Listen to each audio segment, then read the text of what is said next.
আওয়ামী লীগের রাজনীতি করার অধিকার নেই বলে মন্তব্য করেছেন অন্তর্বর্তীকালীন সরকারের তথ্য উপদেষ্টা নাহিদ ইসলাম। আওয়ামী লীগ দল হিসেবে নিষিদ্ধ হবে কিনা এই প্রশ্নের উত্তরে নাহিদ ইসলাম বলেন, সরকার এই বিষয়ে চূড়ান্ত সিদ্ধান্তে পৌঁছায় নেই। যেহেতু বিচার কার্য চলমান আছে, আদালত কি বলে তা দেখার বিষয় আছে। এছাড়াও রাজনৈতিক দলগুলো কি বলে তাও দেখার বিষয় আছে। এটি একটি রাজনৈতিক সিদ্ধান্ত। তিনি আরো বলেন, ব্যক্তিগতভাবে আমি বা ছাত্ররাও বলেছে, আমরা মনে করি আওয়ামী লীগ 15 বছর ধরে যে ফ্যাসিজম করেছে, জুলাই গণহত্যা যেভাবে সংগঠিত করেছে, তারপরও আর আওয়ামী লীগের রাজনীতি করার কোনো অধিকারই নেই। সেটাও আইনগত ও রাজনৈতিক প্রক্রিয়ায় কি হবে সেটা আলোচনা করে বের করতে হবে। আমরা রাজনৈতিক প্রতিহিংসা শুরু করতে চাই না।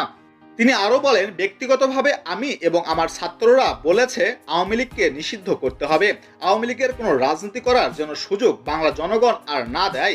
এই বিষয়ে সাধারণ জনগণই সিদ্ধান্ত নেবে।